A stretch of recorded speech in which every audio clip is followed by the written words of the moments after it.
একজনের দেখবেন যে 100-200 গাড়ির কিন্তু মালিক কিন্তু তারা এই চালক দিয়ে কিন্তু এই যে কিছু মানুষ কিন্তু এই ব্যবসাটা করছে এবং এদেরকে দিয়ে কিন্তু রাস্তা নামায় দেয়া মানে সরকারের এবং পুলিশের সঙ্গে আর্মির সঙ্গে কিন্তু একটা বিরোধ সৃষ্টি করছে।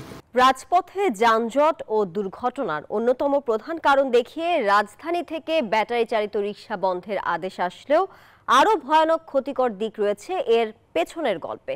দেশের প্রায় 10 লাখ অটোরিকশায় ব্যবহার করা ব্যাটারির প্রায় সবই অবৈধ এসব ব্যাটারি কারখানার কারণে রাষ্ট্রের ক্ষতি বছরে 1,500 কোটি টাকা। মারাত্মক ক্ষতি হচ্ছে পরিবেশের, মৃত্যু হচ্ছে হাজার হাজার মানুষের। শিশুদের রক্তে বাড়ছে সীসার মাত্রা, স্পৃহা কমছে সম্ভাবনাময় বৈধ কারখানার মালিকদের। মাসুদ সুমনের 2 পর্বের বিশেষ রিপোর্ট, ক্যামেরায় ছিলেন মাহফুজ অপু।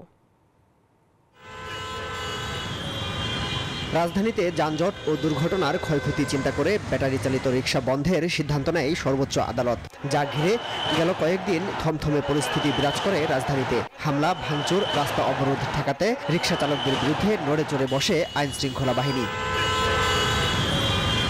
নিউজ 24 এর অনুসন্ধানে উঠে এসেছে এসব যানবাহনের পেছনের ভয়াবহ আরও ক্ষতির চিত্র। অনুসন্ধান বলছে, রিকশায় ব্যবহার করা প্রায় 100% ব্যাটারি অবৈধ। গাজীপুর, ময়মনসিংহ, সাভার, নরসিংদীতে চলা 35টি অবৈধ কারখানা নিয়ন্ত্রণ করে দেশের মোট চাহিদার 80% ব্যাটারি, যার ফলে সরকার বছরে বঞ্চিত হয় প্রায় 1,500 কোটি টাকার রাজস্ব থেকে। ব্যাপক ক্ষতি হয় পরিবেশের। যারা বৈধভাবে এই ট্যাক্স ভ্যাট দিচ্ছে তার থেকে অনেক বড় একটা অংশ আছে ট্যাক্স ভ্যাট না দিয়ে অবৈধভাবে এই ব্যবসা করে যাচ্ছে। অন্যদিকে বৈধভাবে 20% ব্যাটারি উৎপাদন হওয়া কারখানাগুলোতে দেশের চাহিদা মিটিয়ে রপ্তানি করে প্রায় 55টি দেশে। সরকার পায় বছরে 150 কোটি টাকা। এমন অবস্থায় বারবার অভিযোগ জানালেও অলৌকিক কারণে বন্ধ হয় না অবৈধ কারখানা। তারা কিন্তু ট্যাক্স দেয় না, ভ্যাট দেয় না, যার কারণে এদের প্রোডাক্ট প্রাইস অনেক কম। তো আমাদের এই ধরনের অনেক প্রস্তাব সরকারের কাছে বিগত বছরগুলোতে ছিল, তো আগামী বছরও আমরা দিব।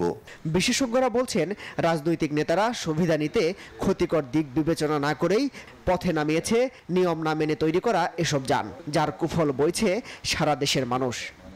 একজনের দেখবেন যে 100-200 গাড়ির কিন্তু মালিক কিন্তু তারা এই চালক দিয়ে কিন্তু এই যে কিছু মানুষ কিন্তু এই ব্যবসাটা করছে এবং এদেরকে দিয়ে কিন্তু রাস্তা নামায় দেয়া মানে সরকারের এবং পুলিশের সঙ্গে আর্মির সঙ্গে কিন্তু একটা বিরোধ সৃষ্টি করছে।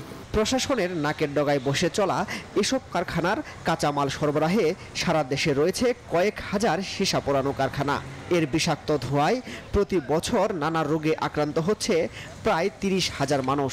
গবেষণা বলছে, পৃথিবীর অন্যান্য দেশে শিশুদের রক্তে সীসার মাত্রা 5 মাইক্রোগ্রাম হলেও বাংলাদেশে এর পরিমাণ দ্বিগুণ, যার প্রধান কারণ অবৈধ সীসা কারখানা।